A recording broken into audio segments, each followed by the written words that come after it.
네, 뉴스특보 3부 이어가도록 하겠습니다. 먼저 전해드릴 소식은 조금 전, 그러니까 오늘 오후 4시 10분쯤 경북 청도 대남병원에서 확진을 받았던 57살 남성이 경북대병원으로 이송돼 에크모 치료를 받던 중 오늘 오후 사망했습니다. 그래서 코로나19 바이러스로 인한 사망자는 모두 8명으로 늘어났습니다. 네, 뉴스특보 3부에서는 확진자 추가 소식, 오늘 오후 4시 기준으로 추가된 확진자 소식과 함께 여러 가지 감염 관련된 소식, 예방법 등 집중적으로 짚어보도록 하겠습니다.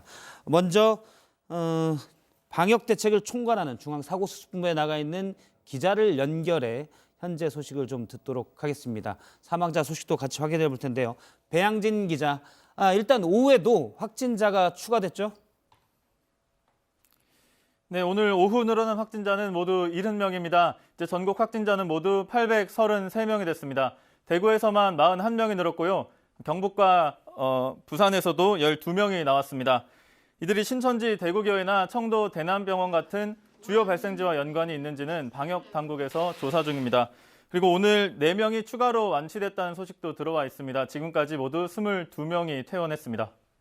예, 어제부터 감염병 위기 경보 단계가 심각으로 상향이 됐습니다. 특히 대구 경북 지역에 대해서는 방역 정책이 좀 바뀌었다고요? 네, 일단 대구 경북은 환자가 많이 나온 신천지와 청도 대남병원을 넘어서 주변으로 바이러스가 퍼지고 있다는 게 방역 당국의 판단입니다. 일단 이렇게 퍼져 있는 환자들을 빨리 진단하는 게 우선인데 정부가 감기 증상을 보이는 대구 지역 사람들을 모두 코로나19 검사를 하겠다고 했습니다. 이 숫자가 중수본이 추정하기로는 대략 2만 8천 명 정도 됩니다.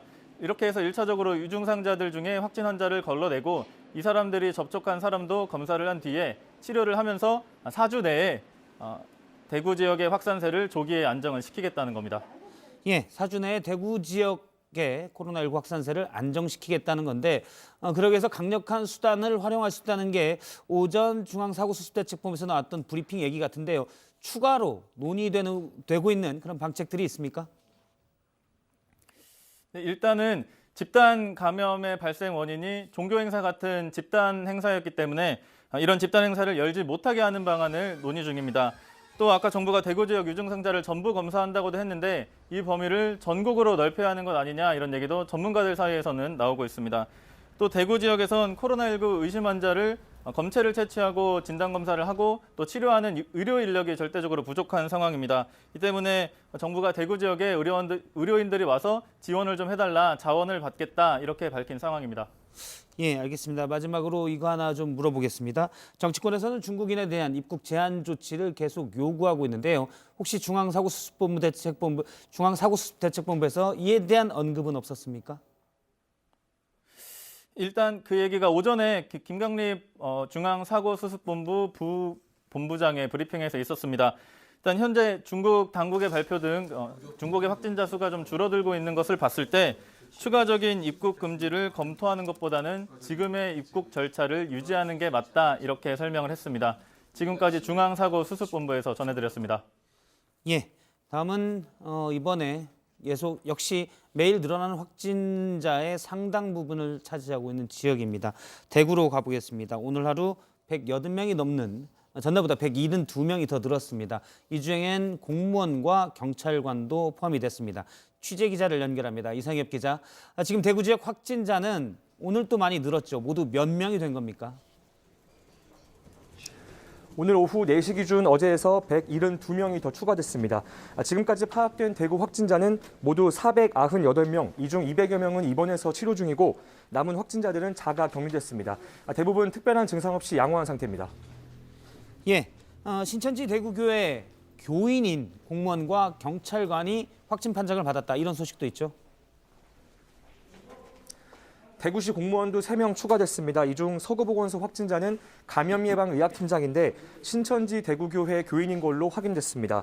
경찰관 1명도 오늘 오전 11시 20분쯤 확진 판정을 받았습니다. 이 경찰관도 신천지 대구교회 교인입니다. 대구 동부경찰서 소속으로 21일부터 발열 증상을 보여 자가 격리된 상태입니다. 이에 따라 대구 북부서, 대구 동부서, 달성 다사지구대 등 3곳을 잠정 폐쇄했고 여기서 근무하는 경찰관 60여 명도 격리했습니다. 예, 신천지 대구교회 관련돼서 어제 이제 신천지 측에서 입장도 내놨지만 여전히 200여 명의 소재가 파악이 안 된다 이런 얘기가 있었습니다. 지금 혹시 파악이 됐습니까? 네, 대구 경찰이 파악 중인데 오늘 오후 5시 기준 교인 242명 중 239명의 소재가 확인됐습니다. 3명은 아직 확인되지 않았다고 밝혔습니다. 지금까지 대구시청에서 전해드렸습니다. 예, 이번에는 사망자가 제일 많이 나왔던 오늘로 8번째 사망자가 나왔습니다. 청도 대남병원을 연결하겠습니다. 최기준 기자가 나가 있는데요. 최기준 기자, 8번째 사망자도 이 대남병원에서 확진을 받은 환자였다면서요? 그렇습니다. 여덟 번째 사망자는 57살의 남성이었습니다. 이곳 청도 대남병원에서 경북대병원 음압병상으로 이송돼 치료를 받고 있었는데요. 중환자실에서 산소호흡기 치료를 받고 있었지만 결국 오늘 오후 4시 11분쯤 사망 판정을 받았습니다. 어제 나온 6번째와 7번째 사망자 59살과 62살의 남성이었는데 이곳 청도 대남병원 5층 정신병동에 입원했던 환자로 파악이 되고 있는데요.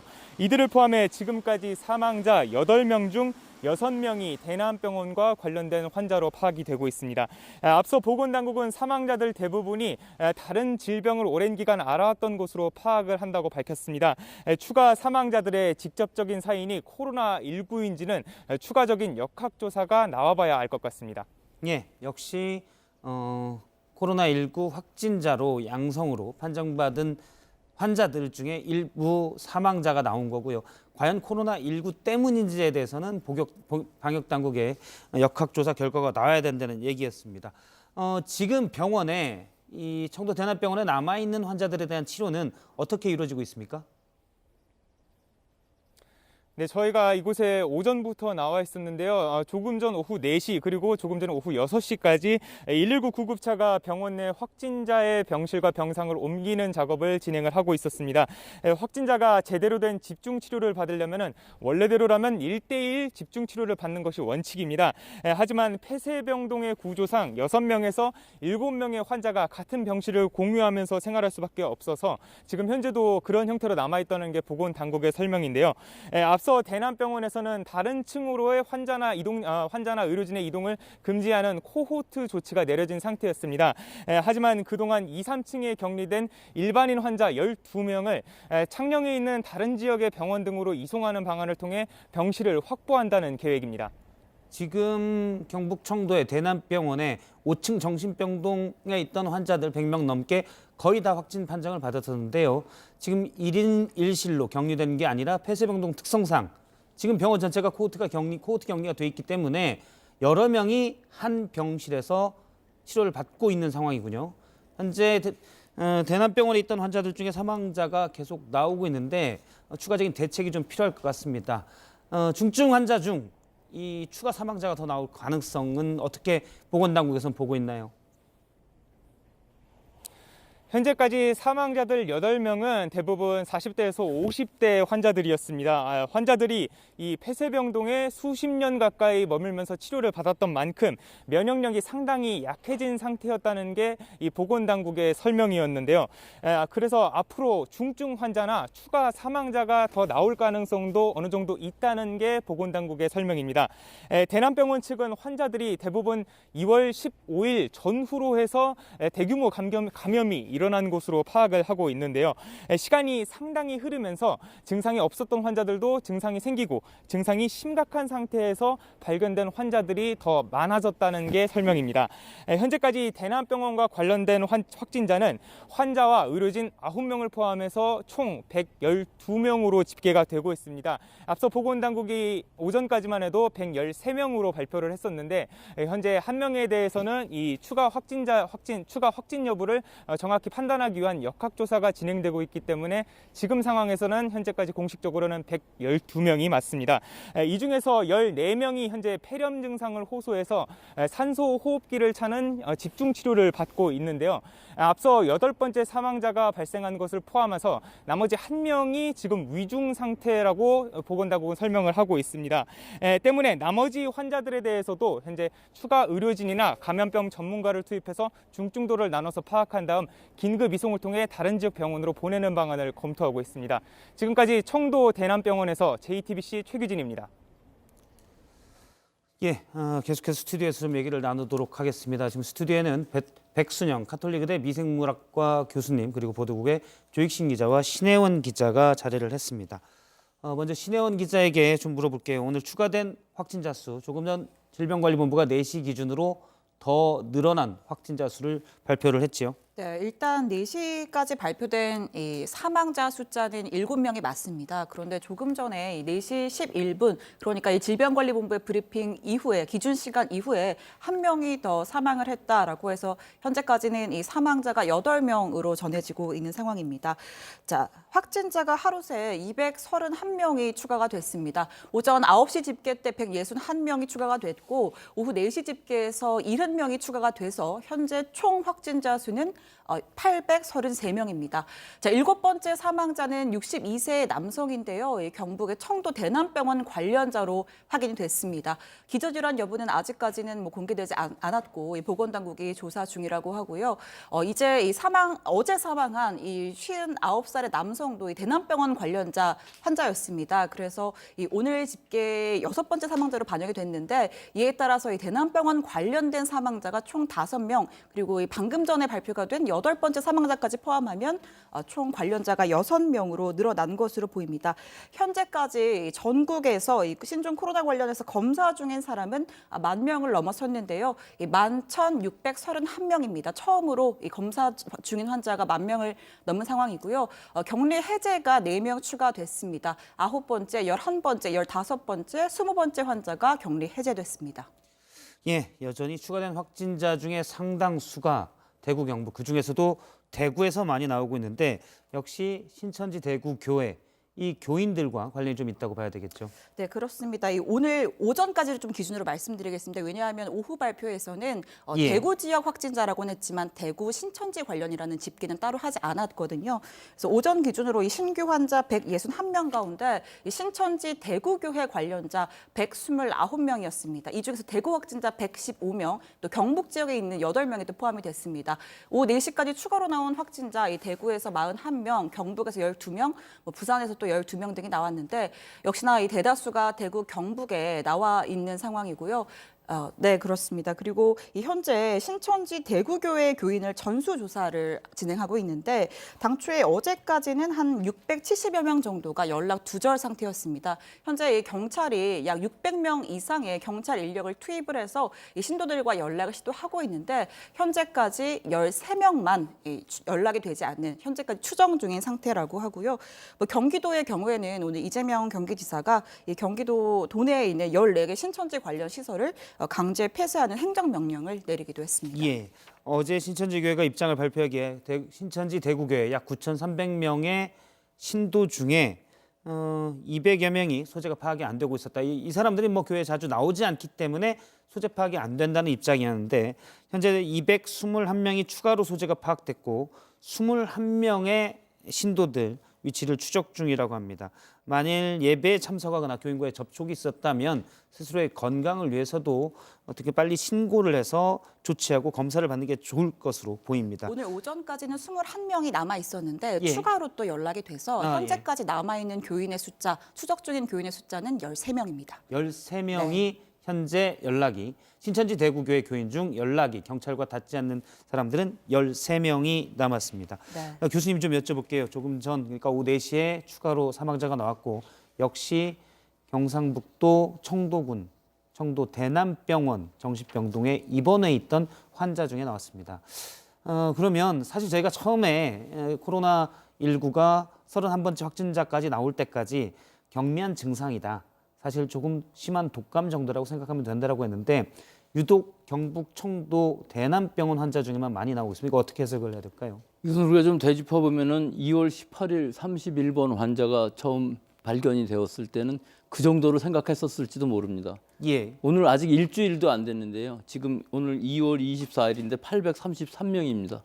이거 대처를 할 수가 없는 숫자로 확산이 되는 것을 멈추질 않고 있거든요. 일단 확진자 수가 그렇죠. 이게 기하급수적으로 거의 늘고 있습니다. 30배 정도까지 가고 하루에 2배씩 늘다가 지금 너무 많아지니까 거의 정체된 것으로 보이지만 예. 여기에 또 하나 숨은 것이 너무 많은 환자들을 하다 보니까 이 진단 숫자가 늘어나지를 못해서 환자는 더 많이 발생을 하고 있지만 아직도 진단이 안 이루어지는 경우가 많이 있고요. 오늘 질병관리본부에 얘기하면 하루에 6천 명 정도를 검사하고 있기 때문에 이 숫자가 늘어난 것이 아니어서 예. 확인되는 숫자가 제한적일 수 있다라는 말씀이시죠. 그렇습니다. 지금 보면은 의심 환자들이라는 게 아주 기하급수적으로 늘어나고 있는데 진단 숫자는 그대로 있기 때문에 이게 좀 허술 상황이 있습니다. 그래서 이 폭발적인 숫자가 언제쯤 멈출 수 있는지 사실은 지금 이 200명에서만 멈출 수 있다만 해도 이것이 줄어들 수 있는 가능성이 있는데 예. 지금 상황으로 보면 거의 2배씩 늘어가는 것이 그대로 가고 있는 것이 아닌가. 즉 우리가 이 교회 신천지 교회 이 교인을 예배 참석한 사람이 1,000명 또 이 대구 경북 지역이 뭐 9,000명, 9,300명 이렇게 얘기를 하는데 과연 이 사람들 뿐일까요? 또 한 가지는 이 9,300명의 소재를 파악한다는 게 무슨 그렇게 큰 의미가 있을까요? 지금으로서는. 예. 더구나 본부가 지금 과천에 있다고 그러는데 과천에서 경기도 수도권에서 온 참석한 사람들도 상당히 많이 있을 것이고 그 부분들이 전혀 파악이 안 되는 것이기 때문에 이게 완전히 공포의 영역으로 들어갈 수 있는 것이 이 잠재적인 지금 많은 숫자가 이 감염이 되어 있는 상황인데 이 부분들을 추적을 할 수 없다는 것은 너무나 공포스러운 것이죠. 지금 그렇다면은 지금 나오고 있는 것은 신천지 대구교회 교인 약 9,300명 그리고 신천지 측에서는 전국에 있는 1,000곳이 넘는 본인들의 시설 주소를 공개를 했는데요. 이게 아니라 사실은 신도들의 당시의 동선들에 대해서 신천지가 자발적으로 신고하고 대처를 정부의 방역 당국의 조치에 따라야 되겠군요. 근데 그렇게 따를 가능성은 거의 없어 보이고요. 예. 그럼 결국 지금 심각 단계로 올린 이유가 원래 그거였었거든요.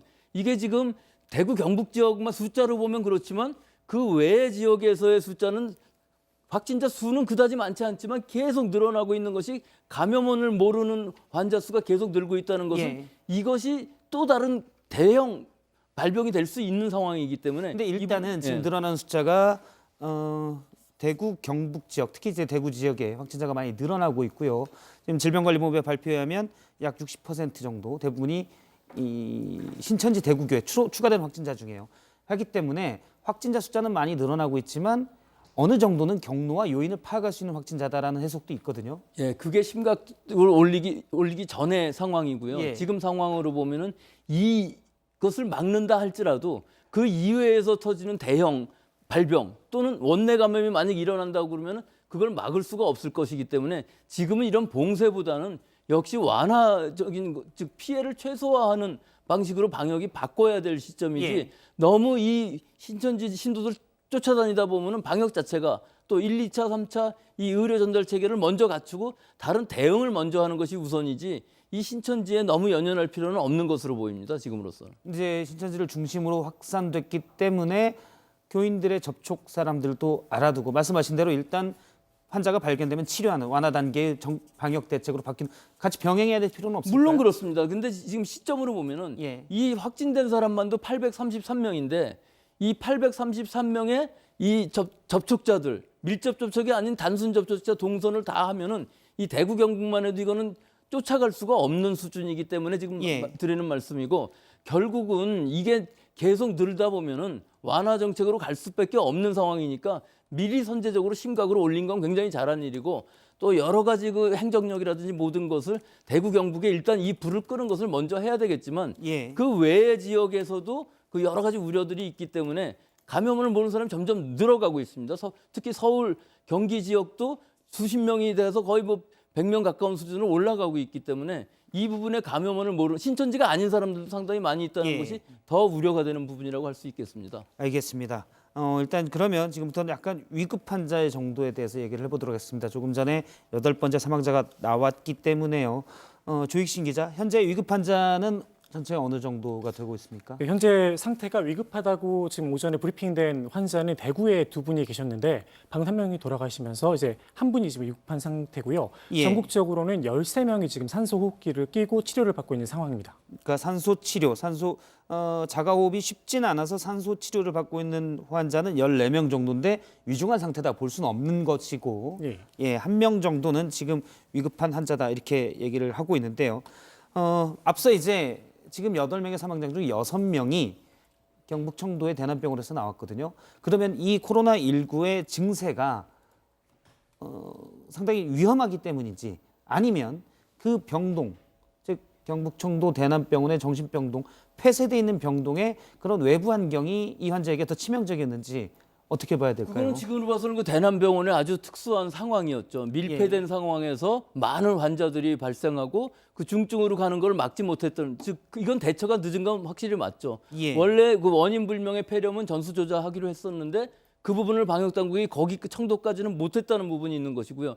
이분들이 90여 명이 감염이 됐다는 건 두세 명 빼고는 전부 감염됐거든요. 100명이 넘게 감염이 됐습니다. 예. 아니 그건 이제 직원들이라든지 의료진까지 한 거였지만 환자들 중에 두세 명 빼고는 전부 감염됐습니다.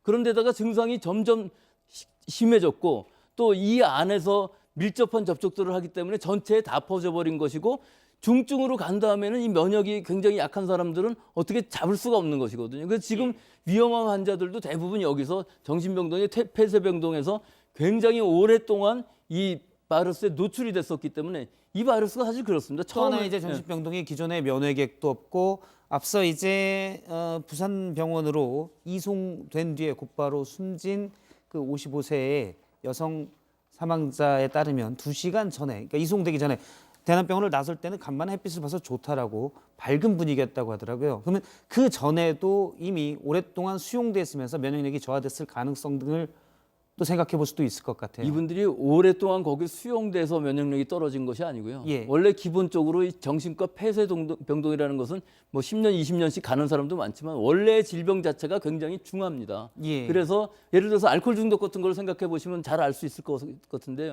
알코올 중독으로 10년, 20년 이 병원 안에 있으면은 면역력이 완전히 떨어지고 체중도 지금 그 돌아가신 분 같은 경우 45kg, 처음 돌아가신 분이 체중이 45kg였었다고 그러거든요. 그러니까 완전히 이 면역 부전인 상태랑 비슷합니다. 따라서 이 증상을 빨리 발견해서 조기에 치료를 어느 정도 한다면은 혹시라도 그 살 수 있는 가능성이 있었던 분들이 완전히 그 증상을 넘어가 버리는 상황이 되기 때문에 계속 나올 수밖에 없는 상황이 지금도 그렇고 지금 위험한 환자들도 너무나 중증으로 가서 더 이상 치료가 불가능한 것이거든요. 이런 상황은. 초기에는 어떻게 발견을 하면은 여러 가지 항바이러스제도 쓰고 뭐 다른 2차 감염을 막는 항생제도 쓰고 방법이 여러 가지 있겠지만 일단 중증 폐렴으로 가서 에크모까지 가는 상황에서 보통 사람도 아니고 이렇게 면역이 부전되어 있는 사람들은 사실은 굉장히 어려운 상황이라고 볼 수 있고 또 집중 치료가 어려운 이유가 이 대구 경북 지역에 지금 집중 치료를 하는 시설들이 상당히 많이 부족할 수도 있는 상황이기 때문에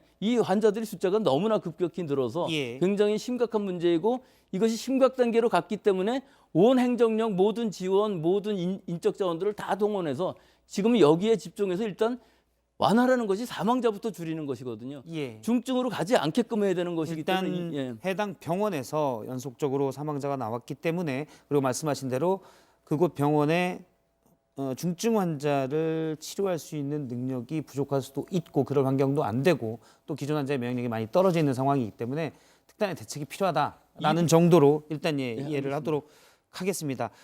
그다음에 2명 그러니까 앞서 언급한 부산으로 이송한 뒤에 바로 사망했던 환자와 그리고 경주에서 전날까지 출근했다가 자택에서 사망한 40대 환자가 있거든요. 이런 경우에 급작스럽게 위험해질 수도 있습니까? 호흡기 질병이. 예, 그 40대 환자는 좀 이상한 부분이 있습니다. 이 부분은 기저질환이 고혈압이었고 예. 실제로는 그 고혈압도 물론 위험 요인의 기저질환으로 들어가기는 하지만 이분이 그 후에 감기가 걸리고 또 이거 기관지염으로 갔었다고 그랬거든요. 그러니까 그 증세가 어느 정도 됐었는지는 모르지만 결과적으로는 코로나 바이러스에 감염이 되어 있었다고 하는 것이기 때문에 예. 직접적인 사인은 우리가 알 수는 없습니다. 하지만 고혈압 치료를 과연 했었던가 40세이기 때문에 그걸 게을리했을 수도 있고요. 또 이 기저질환이라고 할 수 있는 기관지염에 이 코로나 바이러스가 겹쳐서 호흡부전돼서 사망했을 수도 있기 때문에 이 부분은 추측의 영역에 불과하지 우리가 그거는 알 수가 없는 상황일 것 같습니다. 알겠습니다. 대구 상황을 좀 더 보도록 하겠습니다. 일단 대구에서 보건소의 감염 예방 팀장이 확진자로 판정이 됐죠. 네, 그렇습니다. 오늘 오후를 기준으로 해서 대구 지역의 총 누적 확진자 수 498명입니다. 거의 500여 명에 육박을 한 상황인데 대다수가 오늘 신천지에서 추가가 됐고 나머지는 뭐 의료진, 공무원, 교사 등등이 지역사회에서 확진자가 나왔습니다. 그중에 공무원 3명이 구청과 보건소, 검찰청에 근무하는 이들인데 특히 서구 보건소 소속 공무원, 이 감염 예방 업무를 담당해온 감염 예방 팀장인데요. 이 확진자가 신천지의 교인인 것으로 추가적으로 확인이 됐습니다. 정부가 대구시에게 신천지 관련 명단을 제공을 했고 이 대구시에서 이 명단을 파악한 결과 해당 방역 팀장이 신천지 교인인 것으로 추가적으로 확인이 돼서 격리를 권고했고 이 팀장이 격리에 들어가면서 내가 신천지 교인이 맞다라고 밝힌 건데요. 자, 오늘 권영진 대구시장의 관련 설명 잠깐 들어보시죠. 대구시 서구보건소에서 근무하는 공무원은 감염 예방 업무를 총괄하는 감염 예방 의학팀장입니다. 현재 서구보건소에서 함께 근무한 직원 50명에 대해서는 즉각 자가격리 조치하고 검체 검사를 실시 중이며 업무 공백이 발생하지 않도록 서구청에서 업무를 조정하였습니다. 예, 사실 감염 예방 업무를 총괄하고 그리고 실제 나중에 확진자로 판정이 됐기 때문에 이런 점을 감안하면 미리 어떤 기존의 교인들과의 접촉이 이 팀장도 있었다고 봐야 되잖아요.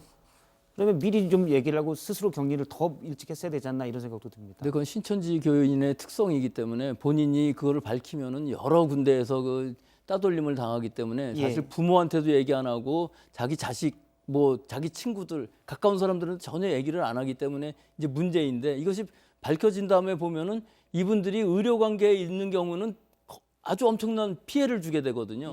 그렇기 때문에 지금 상황에서는 이 자발적인 신고, 즉 자기가 거기에 신천지에 몸담고 있다는 걸 얘기를 해야만이 밝혀질 수 있는 것이지 우리가 지금 이 명단만 갖고서도 알 수 없는 것이 대구 지역, 경북 지역은 그 9천 명이 명단 안에 들어있으니까 밝혀졌지만 그 이외의 지역들도 거의 그런 상황이 많이 일어날 테니까 교인들 간의 접촉이 잦았을 수 그렇습니다. 있고요. 예. 그렇군요. 그러면 사실은 지금 가장 바쁜 사람들이 가장 힘든 사람들이 의료진일 테고 또 보건당국일 텐데 지금 이 감염 예방팀장 때문에 보건소 자체가 격리되게 생겼고 많은 보건 인력들이 일을 못하게 된 상황입니다. 이 부분은 특히 각자가 사실은 정부에서 어떻게 할 수가 없기 때문에 각자가 스스로 이렇게 먼저 신고하고 먼저 선 조치를 해야 될 필요성이 있을 것 같습니다. 예, 알겠습니다. 신영 기자, 이 사망자 중에 사망자 정보가 잘못돼서 가족들이 뭐 이를 호소한 것도 있다고요? 네, 어제 대구에서 나온 첫 번째 사망자였죠. 이 38번 확진자였고 당초에 정부가 신천지 대구교회 신도다라고 밝혔었는데 오늘 정정 발표를 했습니다. 신천지 대구교회 신도가 아니고 신천지와 관련된 사망자도 아닌 것으로 확인이 됐다. 이렇게 정정 발표를 했고요.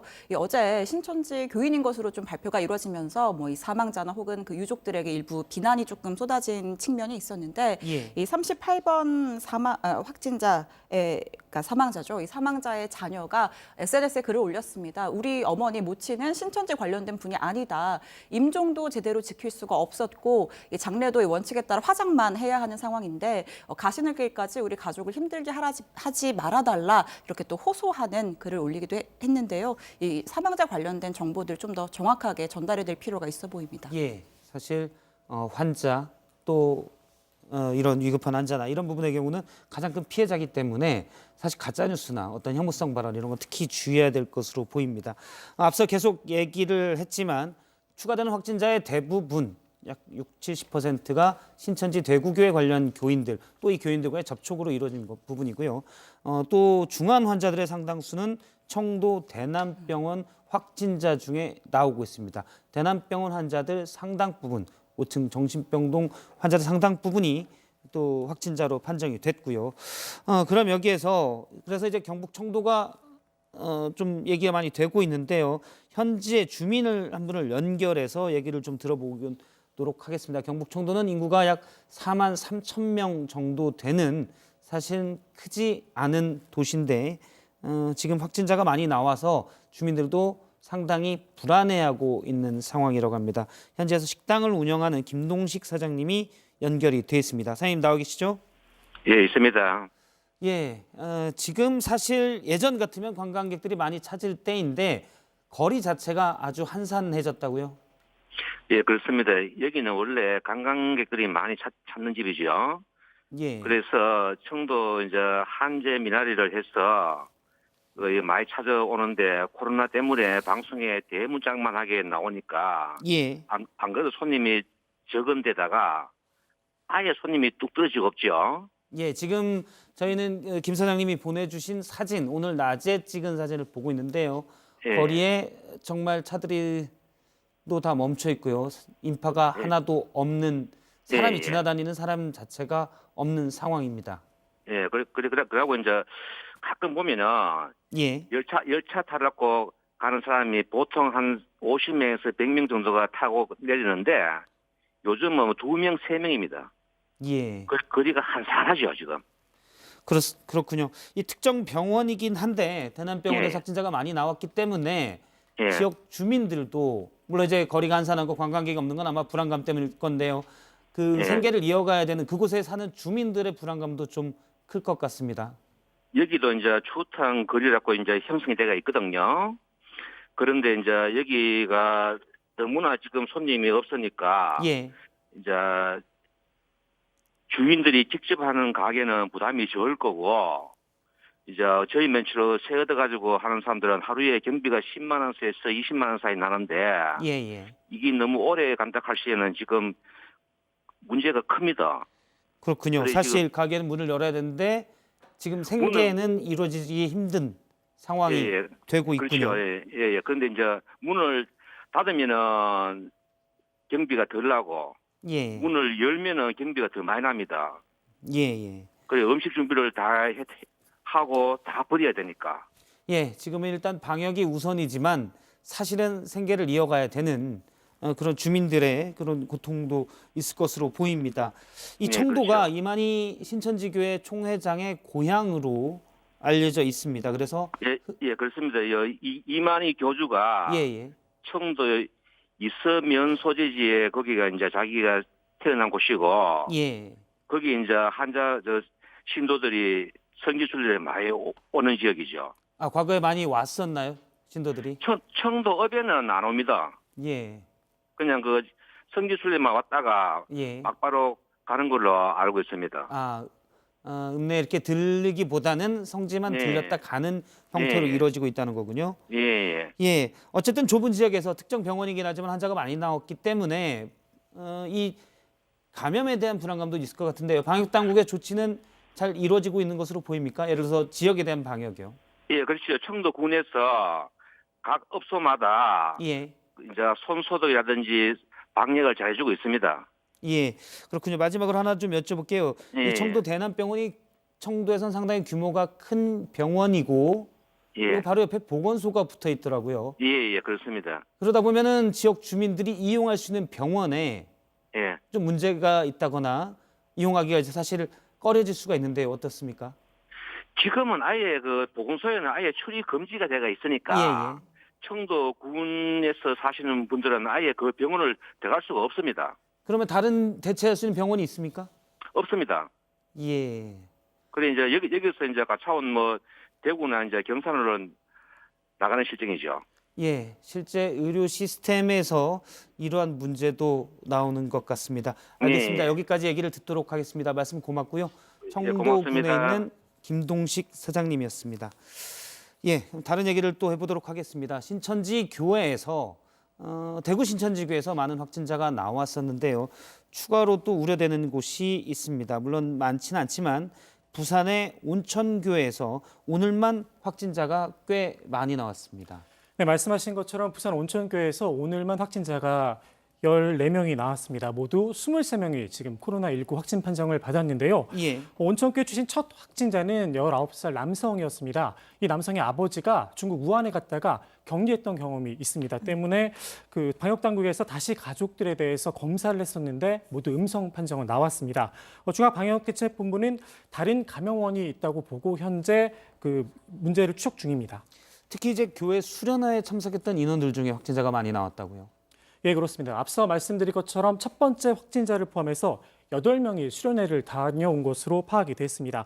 지난 15일부터 16일까지 1박 2일 동안 진행된 수련회에 모두 150명 정도가 참석을 했는데요. 그 수련회 특성상 같은 공간에서 예배를 드리고 또 식사를 같이 하기 때문에 전파 가능성이 높다 이런 분석이 나오고 있습니다.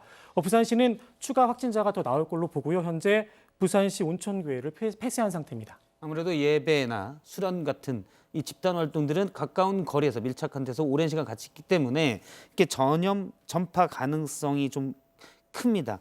혹시 교수님, 부산 온천교회가 어떤 지역에서 또 다른 감염원이 될 가능성도 있습니까? 근데 제일 먼저 근본적으로 이 19세 남성의 감염원이 어딘가 하는 예. 것인데 만약에 지금 방역당국의 얘기를 하면은 이 19세의 남성과 같이 있었던 수련회도 같이 갔었던 사람들이 전부 어떤 우리가 알지 못하는 감염원으로부터 감염이 됐다고 지금 상상을 하는 것이거든요. 정확한 역학 경로를 사실은 알아야 되는 게 것이죠. 먼저. 모르는 것이죠. 하지만 이 아버지를 배제한다는 것도 문제가 있다고 생각합니다. 우선은 예. 이 아버지의 경우 여러 가지 경우가 있을 수가 있는데요. 일단 진단 키트가 그 격리 해제한 사람을 음성을 못 잡아냈을 경우 바이러스는 갖고 있지만 너무 적은 수였기 때문에 예. 못 잡아냈을 경우가 하나 있을 수가 있고요. 진단 키트가 100%는 아니니까요. 100%라기보다 이 숫자가 문제입니다. 얼마나 잡아낼 수 있느냐는 민감도의 문제이기 때문에 지금 이 질본의 키트는 그 발병한 지 지금 첫 환자가 나온 지 2주일 만에 만든 키트거든요. 그래서 예. 좀 더 개선된 키트가 개발될 필요가 있다고 보고요.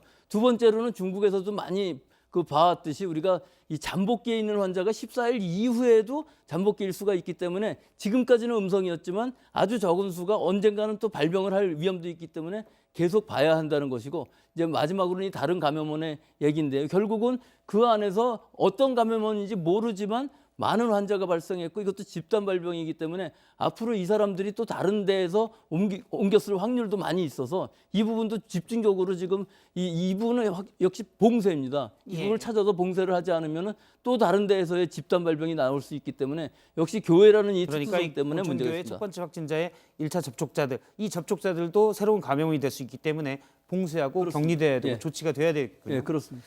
알겠습니다. 부산 확진자 가운데서 지금 최근에 늘어나는 대구 경북 말고는 부산 쪽이 많이 늘고 있는데요. 찜질방에서 생활했던 사람도 있다고 들었습니다. 네, 신천지 대구교회를 방문했던 중국 국적의 20대 남성인데요. 지난 18일부터 21일까지 3박 4일 동안 부산 진구의 찜질방에서 숙박을 한 것으로 확인이 됐습니다. 때문에 부산시는 이 기간 동안 찜질방을 이용한 사람들에 대해서 지금 전수조사에 들어간 상태입니다. 예, 이게 많은 분들이 또 이거는 약간 그냥 단순한 의문입니다. 찜질방 이제 바이러스가 비말 전파, 그러니까 침이나 이런 부분에 섞여서 갈 수 있기 때문에 수분이 많은 찜질방 같은 경우 좀 더 위험할 수 있지 않냐라는 얘기도 하고 있는데요. 예, 이건 뭐 단순한 호기심입니다. 예, 단순한 호기심으로 생각을 해도 이게 비말 감염이기 때문에 바로 비말이 전달돼야 될 것 같지만 예. 실제로는 간접 감염도 많이 있거든요. 예. 그래서 이 환자가 오랜 시간 동안 이 환경에 배출해 놓은 이 바이러스는 금방 없어지지는 않습니다. 사실은 살균을 하지 않는 한. 따라서 예. 거기에 그 공간에 있다는 것이 아니라 그 공간에 있는 바이러스를 접촉했을 때에는 감염이 될 수 있기 때문에 상당히 위험한 논리상으로는 감염이 될 수 있는 충분한 이유가 공기 감염이 아닌 간접 무슨 뭐 접촉 감염. 목욕탕이나 찜질방 이런 마찬가지입니다. 업종의 문제가 아니라 예, 그렇습니다. 특정 장소에 오래 있다 보면 오랫동안 노출되고 예. 특히 확진자가 오래 있었다 보면 그럴 가능성이 더 크다는 예, 말씀이군요. 그렇습니다. 예. 알겠습니다.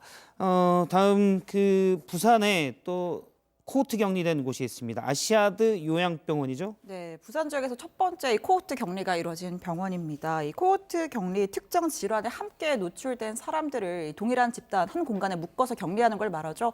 이 부산에 있는 아시아드 요양병원 해당 조치가 내려졌는데 이 요양병원에서는 신천지 대구교회를 다녀온 부산 지역의 12번째 환자가 사회복지사로 일한 것으로 조사됐습니다. 이 여성이 지난 20일과 21일 오전 8시 50분부터 오후 6시까지 근무를 한 것으로 확인이 됐는데 현재 해당 병원에 환자가 약 193명 그리고 의사와 간호사, 의료진 등 한 100명 정도가 코호트 격리가 되어 있는 상태입니다. 병원 측은 CCTV 분석을 통해서 이 12번 확진자와의 접촉 환자를 확인하고 있습니다. 예, 새롭게 계속 주의해야 되는, 그러니까 방역당국에서 신경 써야 되는 감염 포인트들이 계속 나오고 있습니다. 천주교 안동교구 신자들인데요. 이스라엘 성지 순례를 갔다가 갔다 온 사람들 중에 상당수가 코로나19 확진자로 판정이 됐죠. 네, 그렇습니다. 오늘 10명이 추가되면서 성지순례단 39명 가운데 30명이 확진 판정을 받았습니다. 나머지 9명은 음성 판단을 받았다고 합니다.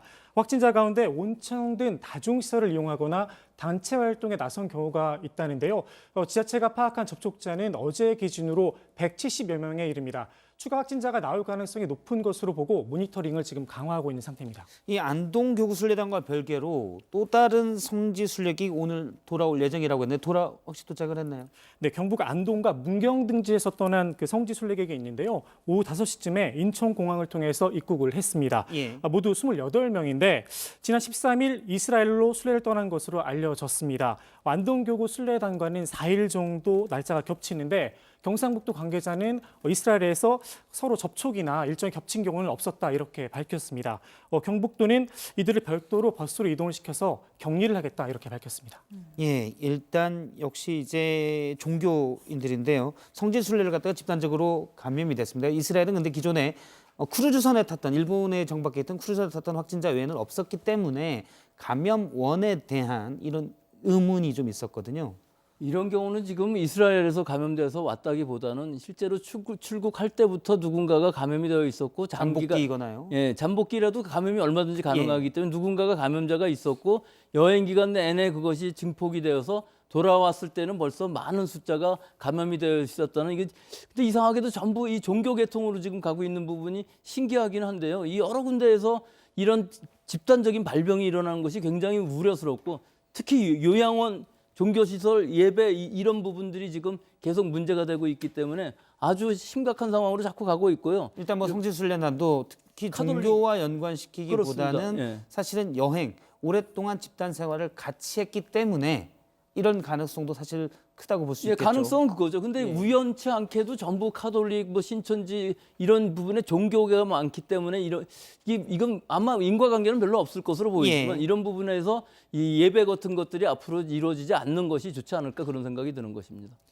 예, 지금 사실은 뭐 교수님께서는 종교로 말씀했지만 오래된 뭐 일본 크루즈선의 경우도 마찬가지고요. 가장 과학적인 거는 밀접한 생활을 오래 하는 단체. 그중에 한 명이 감염돼 있으면 전체가 감염될 가능성이 현재까지는 상당히 큰 것으로 봐야 되겠군요. 예, 그렇습니다. 예, 알겠습니다. 사실 그런 면에서 더 위험한 곳도 있습니다. 지금 바로 군대인데요. 여러 명이 내무반 생활을 하다 보면 밀접 접촉을 하고요. 오랫동안 같이 있는데 오늘 군에서 4명이 추가돼서 모두 11명이 됐습니다.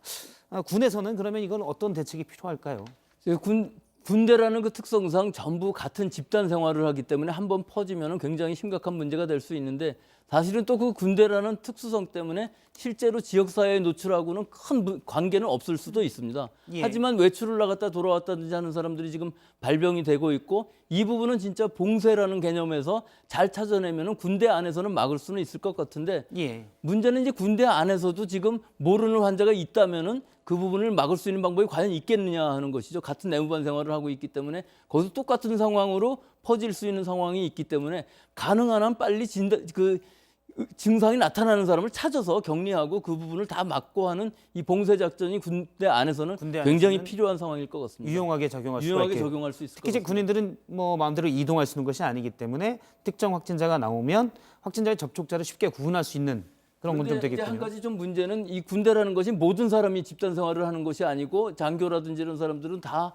출퇴근을 하는 사람들이 있기 때문에 꼭 그 집단만 가지고서 지금 봉쇄라는 것도 사실 어려운 부분은 있습니다. 예, 알겠습니다. 그러면 지금부터는 코로나19 관련 정부 대책을 짚어보도록 하겠습니다.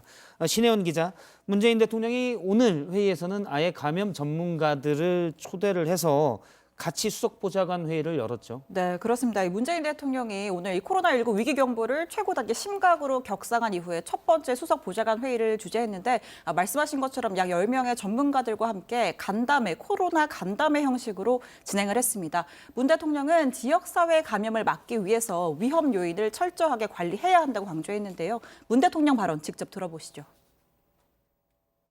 현재 정부는 다수의 집단 감염이 발생한 신천지 신도들에 대해 전수조사와 진단검사에 속도를 더하고 있습니다. 특별관리구역 지역인 대구와 청도는 물론 다른 지역사회로 감염 확산을 저지하기 위해 모든 위험 요인을 철저히 관리하고 통제해야만 합니다. 예, 일단 앞서 이제 청도 주민을 연결했을 때도 하소연한 부분이 있는데요. 지금 코로나19 때문에 특히 방역이 1번이지만 경제도 많이 침체돼 있어서 실제 많은 그 우려도 나오고 있습니다.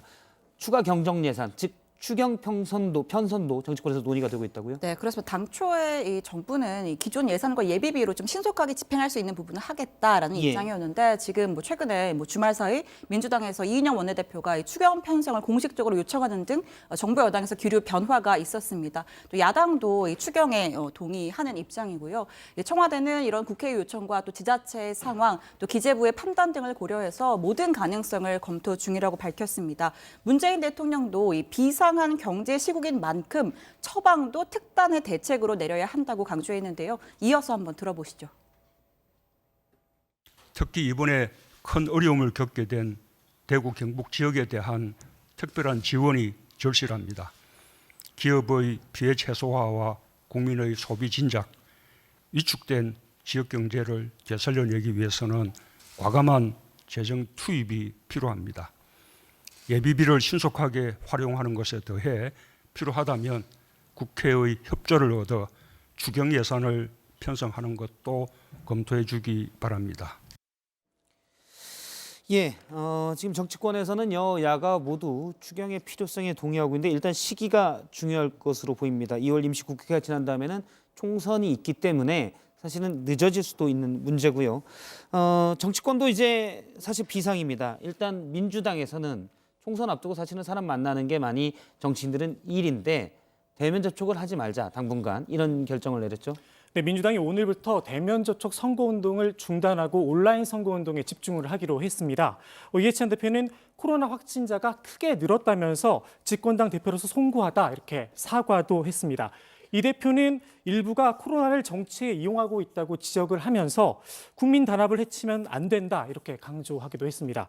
황교안 대표도 코로나19 위기만큼은 절대 정치 공세 수단으로 사용해서는 안 된다 이렇게 밝혔는데요.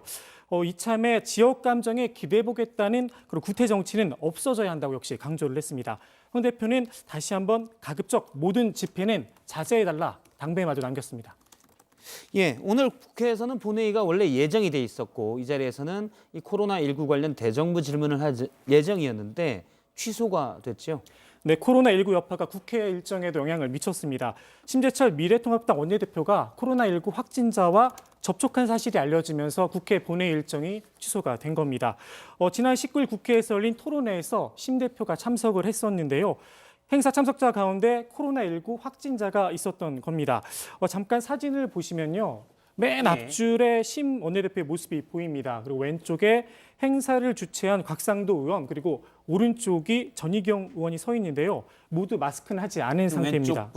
왼쪽 부분에 심재철 원내대표 등이 있었고요. 그리고 오른쪽 따로 떨어져 있는 원 안에 있는 인물이 이번에 확진을 받은 분인데요. 자리가 서로 이렇게 멀리 떨어져 있지는 않습니다. 원 원내대표를 비롯한 의원 3명은 일단 오늘 모두 코로나 검사를 받았고요. 결과는 오늘 나올 예정인데 기침 등 특별한 증상은 없는 걸로 알려져 있습니다. 예, 당장 4월 총선이 얼마 남지 않았는데 총선에 관한 얘기도 조금씩 나오고 있는 것 같아요. 일부에서는 연기가 필요하다는 주장도 나왔죠. 네, 코로나19가 전국적으로 확산이 되면서 정치권에서는 총선 연기론이 등장을 했습니다. 선거운동도 제대로 못하는 데다가 노약자분들은 투표장에 나가는 것도 약간 부담스러울 수 있다 이런 주장입니다. 그런 손학규 바른미래당 대표, 유성엽 민주통합 의원 모임 원내대표가 이런 주장을 하고 있는데 아직 연기를 말하기에는 이르다는 의견도 많습니다. 예, 선거 연기가 법적으로는 가능합니까? 현행 선거법상 가능은 합니다. 선거법 제196조 1항에 따르면 천재지변, 기타 부득이한 사유로 인해서 선거를 실시할 수 없거나 실시하지 못할 때에는 대통령이 선거를 연기해야 한다 이렇게 규정을 하고 있습니다.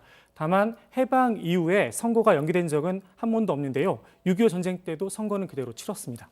예, 사실 특정 지역 그러니까 대구 경북 지역에서 확진자가 많이 나오면서 일부에서는 해당 지역에 대한 얘기도 나왔었는데요. 권영진 대구시장은 이 부분을 특히 경계에서 많이 강조를 했고요. 그래서 또 많은 시민들은 대구시청 소셜미디어에 가서 힘내세요 대구라는 해시태그를 붙이고 그런 운동을 하는 모습도 있었습니다. 권영진 시장은 그런 부분에 대해서 감사를 표하기도 했습니다. 계속해서 얘기를 하면 지금 코로나19가 앞서 제가 몇 가지 사례를 봤을 때요. 오랫동안 밀접하게 있는 곳에서, 집단이 있는 곳에서 감염 위험이 크고 또 여러 확진자가 발생하면서 지역사회에도 위험할 수 있다는 것을 확인을 했습니다. 그런데 주말에 계속 일부 종교단체에서 상당히 많은 사람들이 모이는 집회를 감행해서 논란을 빚기도 했습니다. 이 부분 짚어보도록 하겠습니다. 네, 그렇습니다. 전광훈 한기총 목사가 주말 광장 집회를 했죠. 네, 그렇습니다. 정부가 이 감염병 위기경보 단계를 심각으로 격상하면서 외출 자제는 물론이고 이 다중이 밀집하는 행사 자체를 좀 자제해달라 이렇게 요청을 했습니다. 그러니까 결혼식이나 장례식에 가서도 뭐 식사는 피하고 대규모 집회도 당연히 피해달라는 요청이었는데, 자 그런데 이 전광훈 목사, 이 한국기독교총연합회 목사가 이끄는 범투본이 이 지난 주말에 서울의 광화문 광장에서 집회를 예정대로 감행을 했습니다. 자, 전 목사는 이 광화문 집회에 특정 정당에 대한 지지를 호소하는 등 사전 선거운동을 한 혐의로 구속영장이 청구가 됐고 오늘 영장 실질심사가 있었는데요. 이 자리에서 앞으로도 집회를 계속하겠다라는 입장 밝혔습니다. 들어보시죠. 여러분들이 나를 이렇게 만들었잖아요. 언론들이. 이런 범죄 행위를 계속하면 절대 안 됩니다. 그런다고 대한민국이 북한으로 가는 게 아니니까. 한 번도 야외 집회에 감염된 적이 없고 그리고 실내에서 다 된 거기 때문에 우리는 전문가들과 함께 상의해서 결정하도록 하겠습니다. 예, 일단 정부는 행정 조치를 검토하겠다 이런 입장을 낸 것으로 알고 있는데요. 네, 중수본 측은요, 이 종교단체들의 집회 강행 등에 대해서 필요한 조치를 검토하고 있다면서 위험성이 매우 높은 요인을 가진 경우에는 보다 강력한 수단도 고려 중이라고 밝혔습니다. 이 내용도 직접 들어보시죠. 각 단계로 상향을 했다라는 의미 속에는 정부가 과거 그 종전 단계보다 더 강한 수단을 선제적으로 활용을 해서 이러한 위험 요인을 차단할 수 있는 행정적 조치를 취할 수 있다라는 것을 아울러 의미하고 있습니다. 또 이 박원순 서울시장은 좀 강하게도 비판을 했습니다. 전광훈 목사가 온전한 정신을 가졌는지 의심스럽다면서 이런 긴급하고 중차대한 상황에서 대규모 집회에 참석하는 건 나 혼자만의 문제가 아니다 이렇게 지적을 했고요. 이 범투본이 오는 29일과 또 3일절에 집회를 예고한 상황에 대해선 절대로 그런 일이 있도록 해서는 안 된다. 이 임원들을 고발 조치하고 참가자들에 대해서도 수사 의뢰를 하겠다고 했는데 실제로 오늘 오후에 서울시가 이 범투본 측을 이 경찰에 고발 조치했습니다. 예. 일단 정광훈 목사, 한기총의 정광훈 목사가 계속 주말마다 광장 집회를 여는데요. 문제는 많은 인파가 지금 코로나19 바이러스의 감염 우려가 큰 상황에서 많은 인파가 모인다는 거고요. 하지만 또 정광훈 목사가 그러니까 정치적 활동도 하고 있기 때문에 집회를 정부로서도 강제력으로 막는 데는 어떤 정치적 부담도 좀 있을 것 같아요. 일단 야외 집회, 다수가 모이는 집회는 위험이 훨씬 적나요? 훨씬 적은 거는 사실입니다. 집회라는 것이 이 안에서 실내에서 하는 경우는 거의 없기 때문에 실내에서 하는 건 맞지만 만약에 그 집회에 참가한 사람들 중에서 전국에서 모인 사람들일 텐데 그중에 감염자가 있다고 생각하면은 굉장히 장시간 동안 지근거리에 있으면서 구호도 외치고 결국은 감염될 수밖에 없는 상황이 일어날 수 있거든요. 거기서 끝나는 것이 아니라 그 사람들이 흩어져서 또 감염원이 되기 때문에 이런 행동은 자진해서 지금 집회는 안 하는 것이 좋겠죠. 물론 이제 집회의 자유가 있지만 지금 같은 심각 단계의 상황에서는 자제를 하는 게 맞다는 거군요. 맞습니다. 사실은 뭐 야외에 있어도 밀접해서 오랫동안 있다 보면 사실은 이제 광화문 집회 같은 경우 뭐 서너 시간씩 계속 이어진 경우가 많거든요. 이거는 충분히 특히 이제 어르신들이 많다고 하면 더 면역력이나 이런 것이 위험할 수가 있고요. 그렇습니다. 이게 그냥 지나치는 사이가 아니라 계속 오랜 시간에 이 어르신들이 이런 데 노출이 된다면은 사실 그 안에 감염자가 있다 그러면은 면역력이 약한 분들이 많기 때문에 또 대부분 기저질환을 가지고 계신 분들이 많기 때문에 감염이 더 쉽게 되고 또 증상도 빨리 나타나서 굉장히 위험할 수 있습니다. 예, 알겠습니다. 백순영 교수님 말씀은 여기까지 일단 듣도록 하겠습니다. 예, 조익신 기자, 일단 속보가 하나 들어와 있죠. 예, 지금 그렇습니다. 주한미군 가족 중에도 그렇습니다. 코로나19 확진자가 나왔네요. 예, 방금 들어온 속보인데요. 대구입니다. 대구 주한미군 기지에서 가족이 코로나19 확진을 받았다. 이렇게 지금 일보가 떠 있는 상태입니다. 예, 알겠습니다. 추가로 들어오는 소식이 있으면 바로 전달을 하겠습니다. 계속해서 잠시 뒤부터는 이대 목동병원의 천은미 교수님과 또 얘기를 나눠보도록 하고요. 잠시 지금까지 코로나19가 어떻게 확대되었고 지금 어떤 상황인지 준비한 영상을 보도록 하겠습니다.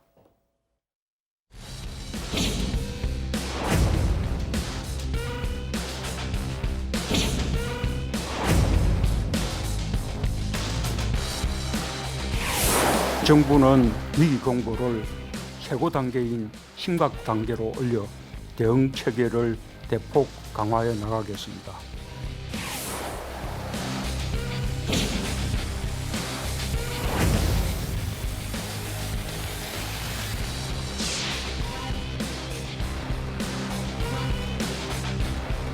바로 해양했어요.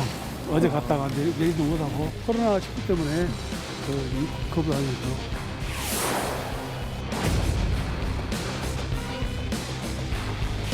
오늘부터 대면 접촉 선거운동을 일시적으로 전면 중단하겠습니다.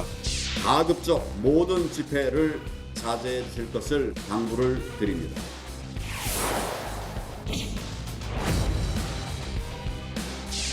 우리가 가진 위기 극복 역량을 믿고 다 같이 힘을 합쳐 나간다면 지금의 어려움을 반드시 이겨낼 수 있을 것입니다.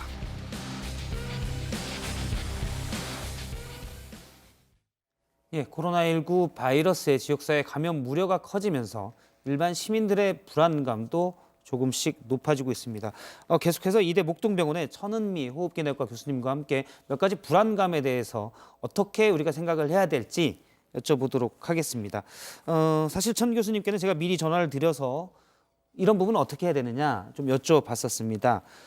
혹시 이제 어떤 증상을 보일 때, 감기 비슷한 증상을 보일 때 내가 코로나19에 감염됐을까라는 불안감들이 사람들이 갖고 있거든요. 일단 열이 좀 있다. 몇 도부터 내가 좀 심각하게 생각을 해야 됩니까? 네, 우선 체온계로 쟀을 때 한 37도 5분 정도가 넘으면 미열이 있다고 생각하시면 되겠습니다. 예, 그러면 37.5도가 넘으면 내가 주의를 해야 된다. 병원에 바로 가야 됩니까? 아니, 그렇지 않습니다. 일반적으로 감기 때는 그 정도 미열은 충분히 나올 수가 있기 때문에 예. 조금 지켜보실 수 있고요. 특히나 건강하신 청장년께서는 그렇게 바로 가실 필요가 없고, 만일에 정말 폐렴이 합병이 된다면 7도 5부가 아니라 8도까지 경우에 따라서 9도까지도 올라갈 수 있기 때문에 조금 경과를 보시면 되고요. 코로나19의 특징은 미열이 천천히 올라갑니다. 그래서 하루 이틀 경과를 보시는 것은 필요합니다. 갑자기 내가 몇 시간 만에 열이 확 올라갔다, 고열이 됐다. 이 경우는 이제 일반적인, 물론 새로운 바이러스이기 때문에 정확하게 우리가 규정할 수는 없겠지만 일반적으로는 코로나19는 그렇지 않다는 말씀이시군요. 네, 맞습니다. 고열이 수시간 내에 39도, 40도로 오르는 경우는 독감의 특징입니다. 그래서 일반 감기 바이러스 독감을 확연히 구별 지을 수 있는 게 얼마나 열이 순식간에 올라가냐, 그걸로 볼 수 있고요. 또 독감은 우리가 근육통이 매우 심하기 때문에 일반적인 감기 바이러스의 특징과 분명히 차별이 있습니다. 예, 그러면 일단 말씀하신 대로 37.5도 내가 체온계를 재봤더니 열이 37.5도 정도 되고 컨디션이 좋지 않다. 물론 감기와 비슷한 증상인데 네, 맞습니다. 이 경우에는 일단 1339로 전화해서 그러면 상담을 해야 되는 건가요? 그렇죠. 바로 병원에는 가지 않고. 네, 그럴 필요까지는 없으시고요. 본인이 뭐 대구를 다녀왔거나 확진자 접촉을 했다면 당연히 검사를 위해서 전화를 하셔야 되지만 일상생활을 하시는 도중에 약간 뭐 기침도 좀 나고 미열감도 있고 두통도 있는데 열도 한 37도 5분 정도다. 그런 경우에는 우선 조금 지켜보셔도 되고요.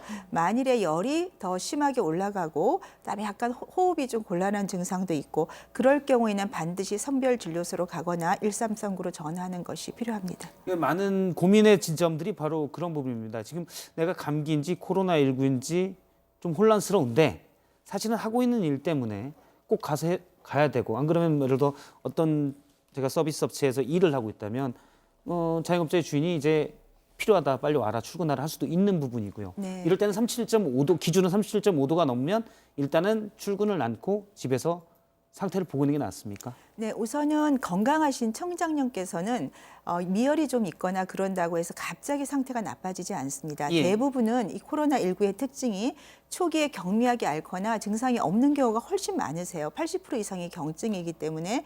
그렇지만 기저질환이 있거나 뭐 나이가 50대라도 담배를 많이 피셨다든지 예. 다른 고혈압 같은 그런 질병이 있는 분이라면은 증상이 나빠질 수가 있겠죠. 네, 그런 경우에는 집에서 자가격리를 하시다가 증상이 좀 나빠지면 이제 선별진료소나 병원에 전화를 하시면 되지만 대부분 증세가 저절로 좋아질 경우에는 굳이 그렇게 하실 필요는 없고요. 하지만 이게 근데 이제 전염성이 크기 때문에 네, 그렇죠. 나의 건강보다도 주변에 혹시 예. 퍼뜨릴까? 이 부분이 걱정되는 거 그래서 아니겠습니까? 집에서 있더라도 분명히 마스크는 쓰셔야 돼요. 그리고 외부에 외출을 하실 때도 본인은 증상이 없어도 이 코로나19의 가장 나쁜 점이 증상이 없는 경우, 그리고 본인은 좋아졌는데 타인에겐 전염을 시킬 수 있기 때문에 그래서 폭발적으로 이렇게 많은 환자가 나오는 그런 특징을 갖고 있는 바이러스입니다. 예. 그러면 감기 초기 증상과 혼동될 때 혹시 외출을 하더라도 물론 37.5도 전에서 외출을 네. 하더라도 본인 이제 마스크를 하거나 네, 맞습니다. 남에게 피해를 줄 수 있는 건 최대한 자제를 해야 되겠군요. 그것이 지금 지역사회 전파를 지연시킬 수 있는 가장 중요한 점입니다. 알겠습니다. 이런 얘기도 있습니다. 그러니까 코로나19 바이러스에 걸린 이 증상과 증상에서 기침을 할 때와 뭐 일반 감기나 독감에서 하는 기침은 뭐 소리가 다르다 이런 얘기도 있는데요. 뭐 맞나요? 기침은 이제 마른 기침이 많이 난다는 얘기죠. 우리가 박테리아 감염이 있는 경우에는 객담이 많은 기침이 납니다. 예. 그렁그렁하고 가래도 나오고 또 이제 어떤 경우에는 쌕쌕거리는 천명음이 나는 경우가 있는데 그 경우는 천식이 있는 분들이 많이 있으세요. 그래서 기침 소리만으로 이게 감기 바이러스인지 코로나19 바이러스인지 독감인지 기침은 조금 구별하기가 어렵습니다. 하지만 객담이 누렇거나 녹색의 객담이 나온다면 이거는 박테리아 감염의 가능성이 훨씬 높습니다. 예, 바이러스가 아닐 가능성이 많다는 그렇죠. 거죠. 네. 예, 그렇군요. 일부에서는 콧물이 나면 코로나19는 아니다. 뭐 이런 얘기도 있는데 어떻습니까? 이제 연구들을 보면 주로 이제 마른 기침, 그다음 호흡곤란, 뭐 그다음에 인후통 이런 게 많고 콧물이 별로 없다고 되어 있기 때문에 그런 얘기가 나온 것 같습니다. 예, 하나 마지막으로 좀 이 부분도 여쭤볼게요. 일단 요즘 많은 분들이 마스크를 외출할 때 쓰고 있고요. 네. 그다음에 외출하고 집에 돌아왔을 때 또는 때때로 아주 자주 손도 씻습니다. 네. 그런데 만약 저 같은 경우 집에 갔을 때 옷 같은 건 어떻게 해야 됩니까? 왜냐면 비말이 옷에 묻어 있을 수도 있고요. 그렇죠. 그렇다고 매일 옷을 빨 수는 없는 네. 노릇이니까.